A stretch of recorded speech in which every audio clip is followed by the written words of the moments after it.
నమస్కారం. ETV news కు స్వాగతం. ముఖ్యాంశాలు. నాదారే గొప్పనే అహంభావం వీడితేనే శాంతి సుస్థిరతలు. ప్రధాని మోదీ స్పష్టీకరణ. కుంభమేళా భారతీయ నిర్వహణ సత్తాకు నిదర్శనమని వెల్లడి. కేంద్రం అదనంగా ఇచ్చింది 6,000 కోట్లేనన్న ఆంధ్రప్రదేశ్ మంత్రులు. ప్రత్యేక హోదా కోసం ఒత్తిడి కొనసాగిస్తామని వెల్లడి. వైకాపా తీరుపై ఆగ్రహం. నీట్కు సిద్ధం కావాలని విద్యార్థులకు ఏపీ మంత్రి కామినేని సూచన. ఈ ఏడాది మినహాయింపు కోసం తమ వంతు ప్రయత్నాలు చేస్తున్నట్లు వెల్లడి. తెలంగాణ ఎంసెట్కు సర్వం సిద్ధం. ఆంధ్రప్రదేశ్లోని 4 నగరాల్లో పరీక్ష కేంద్రాలు. నిమిషం ఆలస్యమైనా అనుమతించబోమన్న అధికారులు. బేబీనగర్ నిమ్స్లో 1160 పోస్టుల భర్తీకి పచ్చజెండా. 160 కోట్లతో ఎంఎన్జే క్యాన్సర్ ఆసుపత్రి అభివృద్ధి. పాలక మండళ్ల సమావేశంలో కీలక నిర్ణయాలు. గుంటూరు నగరంలో విషాదం. భవనం కోసం పునాదులు తవ్వుతుండగా విరిగిపడ్డ మట్టి పెళ్లలు. 1 మృతి. శిథిలాల్లో చిక్కుకున్న 9 మంది. టీ20 చరిత్రలో అరుదైన ఘట్టం. ఐపీఎల్లో గుజరాత్పై శతకాలతో కదం తొక్కిన కోహ్లీ డివిలియర్స్. 144 పరుగుల తేడాతో బెంగళూరు ఘన విజయం.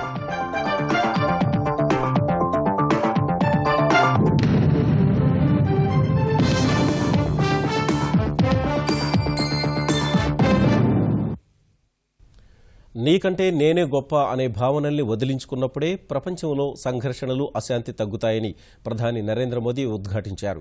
ప్రపంచానికి పెనుసవాలు విసురుతున్న ఉగ్రవాదం, భూతాపానికి కూడా ఇదే మూలమన్న ప్రధాని భావాలు సమున్నతంగా ఉన్నప్పుడే ప్రపంచంలో సుస్థిరత సాధ్యపడుతుందని స్పష్టం చేశారు. భారత పర్యటనకు వచ్చిన శ్రీలంక అధ్యక్షుడు మైత్రిపాల సిరిసేనతో కలిసి మధ్యప్రదేశ్లోని ఉజ్జయినిలో జరుగుతున్న సింహస్థ కుంభమేళా వేడుకల్లో ప్రధాని మోదీ పాల్గొన్నారు. కుంభమేళాలో భాగంగా సరైన దారిలో జీవించడం ఎలా అనే అంశంపై జరిగిన 3 రోజుల సదస్సు ముగింపు కార్యక్రమంలో పాల్గొన్న ప్రధాని మనుషులందరినీ కలిపే ఓ సమున్నతాంశంగా కుంభమేళాను అభివర్ణించారు. ఈ సందర్భంగా శ్రీలంక అధ్యక్షుడు సిరిసేనతో కలిసి ప్రపంచ శాంతికుద్దేశించిన 51 సూత్రాల పుస్తకాన్ని ఆవిష్కరించారు. నేను అనే భావన వీడితేనే ప్రపంచ శాంతి సాధ్యమని స్పష్టం చేశారు.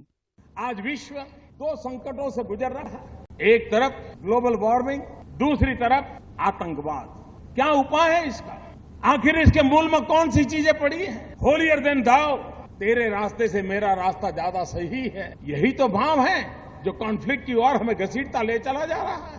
विस्तारवाद यही तो है जो हमें कॉन्फ्लिक्ट की ओर ले जा रहा है. युग बदल चुका है. विस्तारवाद समस्याओं का समाधान नहीं है. हम हॉरिजॉन्टल की तरह ही जाएं, समस्याओं का समाधान नहीं है. हमें वर्टिकल जाने की आवश्यकता है. अपने भीतर को ऊपर उठाने की आवश्यकता है. व्यवस्थाओं को आधुनिक करने की आवश्यकता है. नई ऊंचाइयों को पार करने के लिए उन मूल्यों को स्वीकार करने की आवश्यकता होती. సంక్షోభాల్ని ఎలా ఎదుర్కోవాలో భారతీయులకు బాగా తెలుసున్న మోదీ ఆలోచనల్ని సవ్య దిశలో కేంద్రీకరిస్తే సమాజం రూపురేఖలే మారిపోతాయన్నారు. లక్షలాది ప్రజలు ఒకే చోట చేరే మహత్తర ఘట్టమైన కుంభమేళా నిర్వహణ భారతీయుల సత్తాకు నిదర్శనమని మోదీ స్పష్టం చేశారు. क्या दुनिया को हम गर्व के साथ कह सकते हैं कि हमारे देश के लोगों की कितनी बड़ी ऑर्गेनाइजिंग कैपेसिटी है? क्या ये कुंभ मेले का कोई सर्कुलर निकला था क्या? निमंत्रण कार्ड गया था क्या? हिंदुस्तान के हर कोने में और दुनिया में रहते हुए भारतीय मूल के लोगों को कोई इन्विटेशन कार्ड गया था क्या? कोई 5 स्टार होटलों का बुकिंग था क्या? एक शिप्रा मां के नदी किनारे पर उसकी गोद में हर दिन यूरोप के कोई छोटे से देश की जनसंख्या जितने लोग इकट्ठे आते हो, 30 दिन तक आते हो. जब प्रयागराज में कुंभ का मेला हो, तब गंगा मैया के किनारे पर यूरोप का एक देश डेली इकट्ठा होता हो. रोज नए लोग आते हो, जाते हो और कोई भी संकट न आता हो. ये मैनेजमेंट की दुनिया का एक सबसे बड़ी घटना है. అమెరికా అధ్యక్ష ఎన్నికల ప్రచారంలో అభ్యర్థులంతా కుటుంబ విలువల్నే ప్రధానంగా ప్రస్తావిస్తున్నారన్న ప్రధాని భారత్లో చిన్నప్పట్నుంచే విలువలు, సంప్రదాయాలతో పిల్లలు పెరుగుతారని గుర్తు చేశారు. భాజపాతో సఖ్యతతో ఉంటూనే ఆంధ్రప్రదేశ్కు ప్రత్యేక హోదా సాధిస్తామని ఆంధ్రప్రదేశ్ మంత్రులు వెల్లడించారు. మిత్రపక్షంతో విభేదాలు లేవని ఆంధ్రప్రదేశ్ ఉప ముఖ్యమంత్రి చినరాజప్ప స్పష్టం చేయగా, కేంద్ర రాష్ట్ర ప్రభుత్వాల మధ్య అగాధం సృష్టించేందుకు కొందరు అసత్యాలు ప్రచారం చేస్తున్నారని ఆర్థిక మంత్రి యనమల రామకృష్ణుడు అన్నారు. ఇప్పటి వరకు కేంద్రం నుంచి అందిన సాయం 6,000 కోట్ల రూపాయలే అని యనమల తెలిపారు. నాటి ప్రధాని మన్మోహన్ సింగ్ రాజ్యసభలో చేసిన ప్రకటనను అమలు చేయాల్సిందేనని మరో మంత్రి రావెల కిషోర్ బాబు తెలిపారు. ముఖ్యమంత్రి చంద్రబాబు త్వరలో జరపనున్న ఢిల్లీ పర్యటనలో ప్రత్యేక హోదాపై స్పష్టత వస్తుందని ఆంధ్రప్రదేశ్ పురపాలక శాఖ మంత్రి నారాయణ చెప్పారు. బైఫర్కేషన్ అయిన దగ్గర నుంచి కూడా ఇప్పటివరకే కాదు, భవిష్యత్తులో కూడా స్పెషల్ స్టేటస్ గురించి కేంద్ర ప్రభుత్వం మీద ఒత్తిడి తీసుకురావడమే కాకుండా అనేక పర్యాయాలు అడుగుతూనే ఉన్నాం. అడగలేదనేటువంటి చెప్పేది అది దుర్బుద్ధి తప్ప మరొకటి కాదు. కావాలని మంచిగా ఉండేటువంటి గవర్నమెంట్లు రెండు మధ్యన కూడా అగాధం సృష్టించడానికి చేసేటువంటి ప్రయత్నం. సీఎం గారు రేపు 17వ తేదీ ఢిల్లీ ప్రోగ్రాం పెట్టుకున్నారు. పోయినప్పుడు అక్కడ ప్రైమ్ మినిస్టర్తో మిగతా రాజకీయ నాయకులతో మాట్లాడతారు. ఇది వీలైనంత వరకు మంచిగా సాధించుకోవాలనేది మా యొక్క ఉద్దేశం. ఈరోజు రాష్ట్రానికి వచ్చే ఒక ఆ డబ్బులు కూడా రాకుండా బ్రేక్ చేయాలా, ఈ రాష్ట్రం అభివృద్ధి కాకుండా చూడాలనేది వైఎస్ఆర్సీపీ కానీ కాంగ్రెస్ వాళ్ళ అన్నాగం. గుంటూరు జిల్లా వెలగపూడిలో నవ్యాంధ్ర తాత్కాలిక సచివాలయ సముదాయాల నిర్మాణం నెలాఖరుకు పూర్తి చేసేందుకు పనులు వేగంగా జరుగుతున్నాయి. ప్రభుత్వం విధించిన గడువులోపే భవనాలను సిద్దం చేసేందుకు నిర్మాణ సంస్థలు శ్రమిస్తున్నాయి. మొత్తం 5 లక్షల చదరపడుగులకు గాను 2,90,000 చదరపడుగుల మేర స్లాబ్ పనులు పూర్తయ్యాయి. ఎల్ఎన్టీ 3 లక్షలకు గాను 1,80,000 చదరపడుగులు, షాపూర్జీ పలుంజీ సంస్థ 2 లక్షల చదరపడుగులకు గాను 1,10,000 చదరపడుగుల మేర స్లాబ్ పనులు పూర్తి చేశాయి. మిగిలిన స్లాబ్ నెలాఖరులోపు వేసేందుకు ప్రణాళికలు సిద్దం చేస్తున్నారు. శాసనసభ మండలి భవనానికి పునాదులు పనులు పూర్తి చేశారు. మరో వారంలో పిల్లర్లు వేస్తామని నిర్మాణ సంస్థలు తెలిపాయి. సోమవారం నుంచి భవనాల్లో అంతర్గత పనులు ప్రారంభించనున్నారు. కార్యాలయాలు హుందాగా కనిపించేందుకు ప్రముఖ సంస్థల నుంచి ఫర్నిచర్ కొనుగోలు చేస్తున్నారు.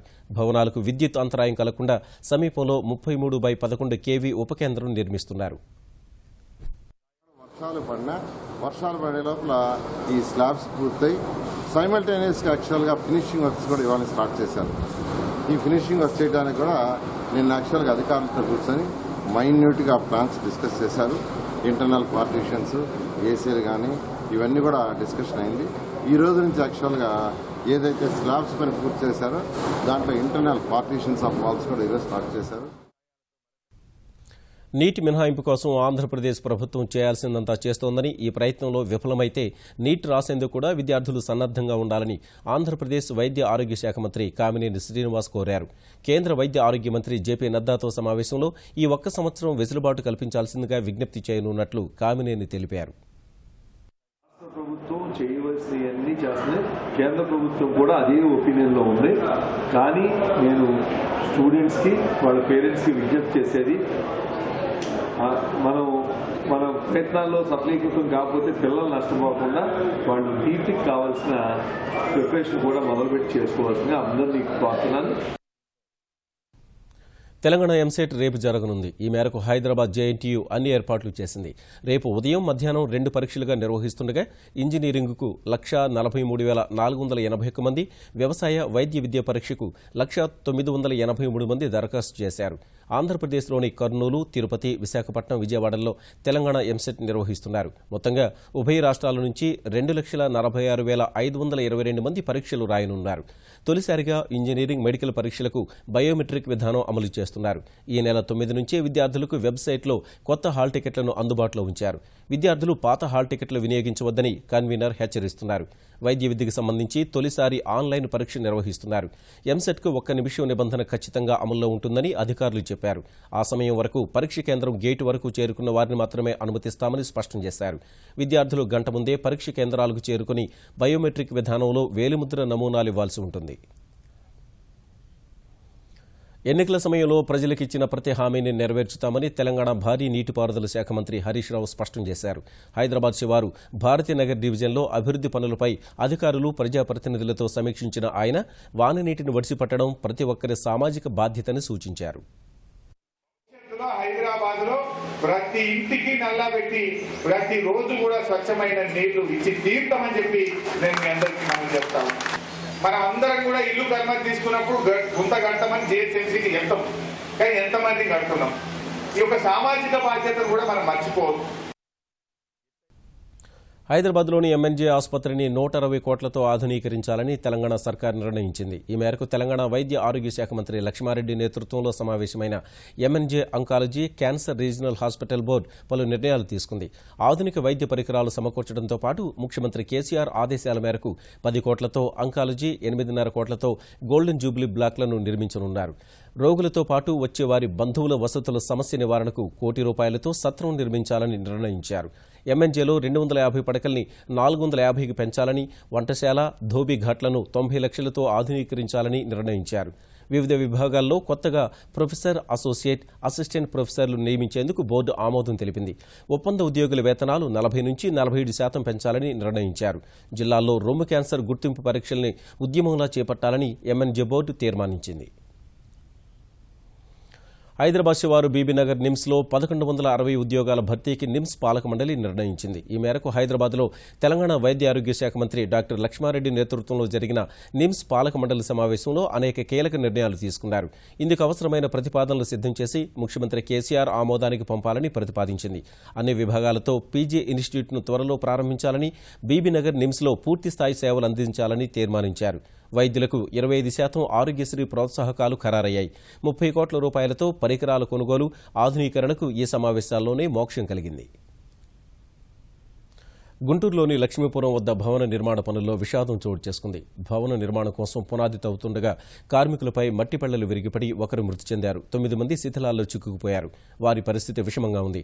ఘటనా స్థలానికి చేరుకున్న పోలీసులు, అగ్నిమాపక సిబ్బంది మట్టి పెళ్లల కింద చిక్కుకున్న కార్మికుల్ని రక్షించేందుకు సహాయక చర్యలు చేపట్టారు.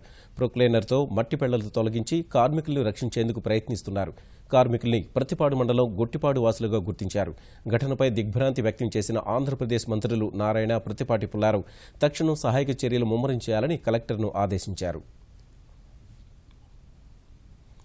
పొగాకు ఉత్పత్తుల తయారీదారులు, పొగాకు రవాణా చేసే సంస్థలు సిండికేట్ అయినట్లు తెలిస్తే ప్రభుత్వం కఠినంగా వ్యవహరిస్తుందని ఆంధ్రప్రదేశ్ వ్యవసాయ శాఖ మంత్రి ప్రతిపాటి పుల్లారావు ఒంగోలులో తెలిపారు. పొగాకు బోర్డు నిబంధనల మేరకే పంట పండించినా పొగాకు రైతులకు గిట్టుబాటు ధరలు లభించకపోవడం విచారకరమన్న పుల్లారావు ఇలాంటి పరిస్థితి మళ్లీ తలెత్తకుండా జాగ్రత్తగా వ్యవహరించాలని కొనుగోలుదారులను హెచ్చరించారు. కేంద్ర వాణిజ్య మంత్రి నిర్మలా సీతారామన్తో రైతు నాయకుల సమావేశం ఏర్పాటు చేస్తానన్న ప్రతిపాటి పొగాకు ఉత్పత్తుల సమస్యల్ని కేంద్రం దృష్టికి తీసుకువెళ్తామని హామీ ఇచ్చారు. అంటే మాత్రం ప్రభుత్వం సీరియస్ గా తీసుకుంటుంది. టొబాకో బోర్డు వాళ్ళకి ఆదేశాలు కూడా నేను ఇచ్చాను. ఆ రోజు అవసరమైతే ఆక్షన్ ఆపేస్తాం. ఎటువంటి పరిస్థితుల్లో వాళ్ళు ఇచ్చిన ఇండెంట్ పూర్తి చేయాలి. కనుక తప్పనిసరిగా వాళ్ళు కొనుగోలు చేయాలి. గతం కన్నా ధర ఎక్కువ ఉండాలి. రిజెక్షన్ ఉండటానికి వీలు లేదు. మ్యానుఫ్యాక్చరర్స్ కానీ, ఎక్స్పోర్టర్స్ కానీ సిండికేట్ కాకుండా రైతును ఆదుకునేటువంటి దిశగా ఆలోచించాలి. పాలమూరు దాహార్తిని తీర్చేందుకు సహకరించాలని తెలంగాణ సాగునీటి మంత్రి హరీష్ రావు చేసిన వినతులకు కర్ణాటక ప్రభుత్వం సానుకూలంగా స్పందించింది.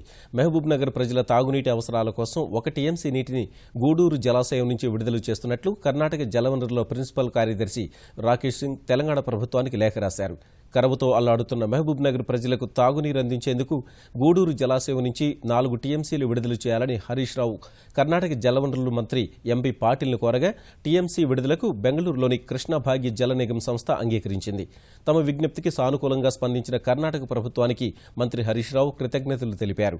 ఇరుగు పొరుగు రాష్ట్రాలు ఇదే సుహృద్భావ వాతావరణాన్ని ఇచ్చిపుచ్చుకునే ధోరణి కొనసాగించాలని ఆయన ఆకాంక్షించారు. తెలంగాణ ప్రభుత్వ విప్ నల్లాల ఓదేలు ఇంటి వద్ద ప్రమాదవశాత్తు తుపాకీ పేలి ఏఆర్ హెడ్ కానిస్టేబుల్ గంగాధర్ మృతి చెందాడు. మృతదేహాన్ని పరిశీలించిన ఆదిలాబాద్ జిల్లా ఎస్పీ తరుణ్ జోషి విచారణకు ఆదేశించారు. 2 రోజులుగా గంగాధర్ తీవ్ర మానసిక ఒత్తిడిలో ఉన్నాడని, తుపాకీ ప్రమాదవశాత్తు పేలిందా లేక కానిస్టేబుల్ ఆత్మహత్య చేసుకున్నారా అనే కోణంలో దర్యాప్తు జరపనున్నట్లు ఎస్పీ తెలిపారు. కర్నూలు ప్రభుత్వ వైద్యశాలలో మానవత్వం మంట కలిసింది. 2 వారాలుగా ప్రసూతి వార్డులో మృతి చెందిన శిశువుల్ని ఖననం చేయకుండా బకెట్లలోనే పెట్టారు. మృత శిశువుల్ని ఖననం చేసే గుత్తేదారు డబ్బులు తక్కువ చెల్లిస్తున్నారంటూ వాటిని తీసుకువెళ్లేందుకు నిరాకరించగా ఆసుపత్రి సిబ్బంది మృతదేహాల్ని బకెట్లలో ఉంచారు. ఆసుపత్రి నిబంధనల ప్రకారం ఒక్కో మృతదేహానికి ₹120 చెల్లిస్తున్నారు. ఈ మొత్తాన్ని పెంచాలని అధికారుల్ని కోరినా స్పందించనందునే మృతదేహాలను 2 వారాలుగా ఖననం చేయలేదని గుత్తేదారు చెబుతున్నారు. మృతదేహాల నుంచి దుర్వాసన వస్తున్నా ఎవరూ పట్టించుకోలేదు. ఈ విషయం తెలియడంతో కర్నూలు జిల్లా ఎస్పీ రవికృష్ణ ఆసుపత్రిని సందర్శించి 7 మృతదేహాలను స్థానిక బుధవారపేట హిందూ శ్మశాన వాటికి తరలించి అంత్యక్రియలు నిర్వహించారు.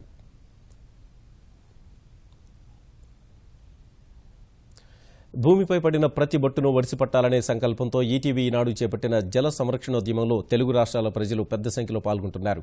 హైదరాబాద్ ఇందిరా పార్క్ ధర్నా చౌక్ రోడ్లో చిక్కడపల్లి ఏసీపీ నర్సయ్య, పోలీస్ సిబ్బంది ఇంకుడు గుంత తవ్వారు.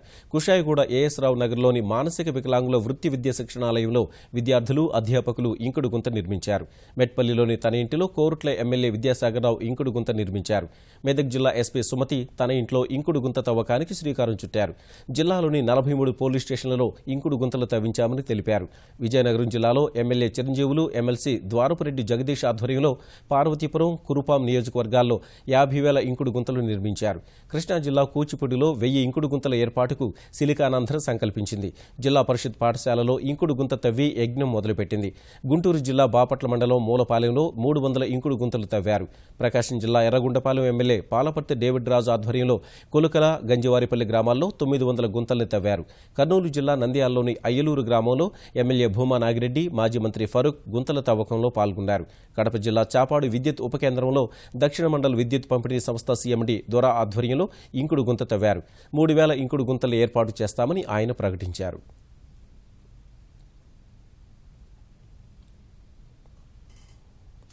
మే 20న విడుదల కానున్న బ్రహ్మోత్సవం సినిమా తెలుగు ప్రేక్షకులకు మహోత్సవమేనని హీరో మహేష్ బాబు తెలిపారు. Live video broadcasting and streaming app Freedocast ద్వారా అభిమానులు అడిగిన ప్రశ్నలకు మహేష్ బాబు సమాధానమిచ్చాడు. ఫలానా తరహా సినిమా చేద్దామని తానిప్పుడు అనుకోలేదని, కథ నచ్చితే చేస్తూ వచ్చారని వివరించాడు.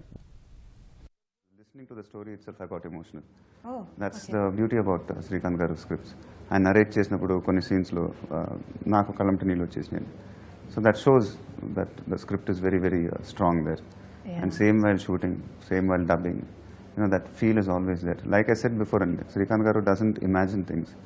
It comes from his experiences, what he's experienced.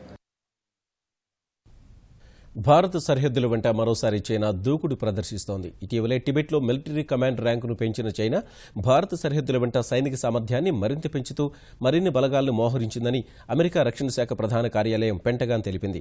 China సైనిక భద్రత ప్రగతిపై అమెరికా కాంగ్రెస్కు అందించిన 2016 వార్షిక నివేదికలో పెంటగాన్ ఈ విషయాన్ని పేర్కొంది. పాకిస్తాన్ సహా ప్రపంచంలోని చాలా ప్రాంతాల్లో డ్రాగన్ దేశం తన సైనిక శక్తిని పెంచుకుంటోందని పెంటగాన్ తెలిపింది. అయితే భారత సరిహద్దుల వెంబడి సైన్యాన్ని పెంచడం వెనుక ఉన్న ఆంతర్యం ఏమిటో చెప్పలేమని అమెరికా రక్షణ శాఖ ఉప మంత్రి తెలిపారు.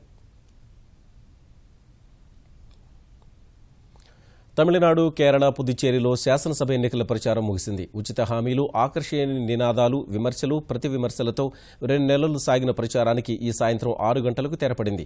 చివరి రోజు ఓటర్లను ఆకట్టుకునేందుకు 2 రాష్ట్రాలు, ఒక కేంద్రపాలిత ప్రాంతంలో పార్టీలన్నీ చివరి నిమిషం వరకు పోటీపడ్డాయి. తమిళనాడులో 234 శాసనసభ స్థానాలు, కేరళలోని 140 స్థానాలు, పుదుచ్చేరిలోని 30 స్థానాలకు ఈ నెల 16న ఎన్నికలు జరగనున్నాయి. ఈ మేరకు కేంద్ర ఎన్నికల సంఘం విస్తృత ఏర్పాట్లు చేసింది. ఖమ్మం జిల్లా పాలేరు ఉప ఎన్నికకు ప్రచార పర్వం ముగిసింది. ఈ నెల 16న జరిగే పోలింగుకు ఏర్పాట్లు పూర్తి చేశారు. వేసవి తీవ్రత దృష్ట్యా పోలింగ్ సిబ్బంది ఓటర్లకు తాగునీరు పంపిణీ వసతి కల్పించనున్నారు. వేసవి తీవ్రత దృష్ట్యా పోలింగ్ కేంద్రాల్లో కూలర్లు ఏర్పాటు చేయాలని నిర్ణయించారు. అధికార తెరాస నుంచి తుమ్మల నాగేశ్వరరావు, కాంగ్రెస్ తరఫున సుచిత్రారెడ్డి, సిపిఎం అభ్యర్థిగా పోతినేని సుదర్శన్ బరిలో నిలిచారు. ఈ నెల 19న పాలేరు ఉప ఎన్నికల ఫలితాలు వెలువడనున్నాయి. తమిళనాడు శాసనసభకు సోమవారం ఎన్నికలు జరగనున్న వేళ తిరుపూర్లో 570 కోట్ల రూపాయలతో వెళుతున్న 3 కంటైనర్లను పోలీసులు పట్టుకోవడం సంచలనం సృష్టించింది. చివరకు ఆ నగదు మొత్తం స్టేట్ బ్యాంక్ ఆఫ్ ఇండియాకు చెందినదని తేల్చారు. తమిళనాడులోని కోయంబత్తూరు నుంచి విశాఖపట్నానికి 3 భారీ కంటైనర్లలో నగదు ఎస్కార్ట్గా 3 కార్లు తిరుపూర్ బైపాస్ రోడ్డు నుంచి వెళుతుండగా ఎన్నికల ఫ్లయింగ్ స్క్వాడ్ వాహనాలను ఆపే ప్రయత్నం చేసింది. వారు ఆపకుండా వేగంగా వెళ్లిపోవడంతో అనుమానం వచ్చిన పోలీసులు వెంబడించి పట్టుకున్నారు. కార్లలో ఉన్న భద్రతా సిబ్బంది నగదు ఎస్బీఐదని కాగితాలు చూపించారు. అవి నకలు పత్రాలు కావడంతో 3 కంటైనర్లను తిరుపూర్ కలెక్టరేట్ వద్ద నిర్బంధించారు. తిరుపూర్ కలెక్టర్ జయంతి కోరిన మీదట state bank of India, reserve bank అధికారులు అక్కడికి వెళ్లి నగదు స్టేట్ బ్యాంక్ ఆఫ్ ఇండియా చెందినదే ధృవీకరించారు. అయితే వాహనాలను గమ్యస్థానాలకు వెంటనే పంపించేందుకు నిరాకరించిన అధికారులు వాహనాలన్నింటినీ మీడియాలో చూపించినందున దుండగులు అటకాయించే అవకాశం ఉందని తెలిపారు. మరింత భద్రతతో కోయంబత్తూరు పంపించి మరికొన్ని రోజుల తర్వాత వేరే వాహనాల ద్వారా తరలించాలని సూచించారు. ఈటీవీ న్యూస్ సమాప్తం. నమస్కారం.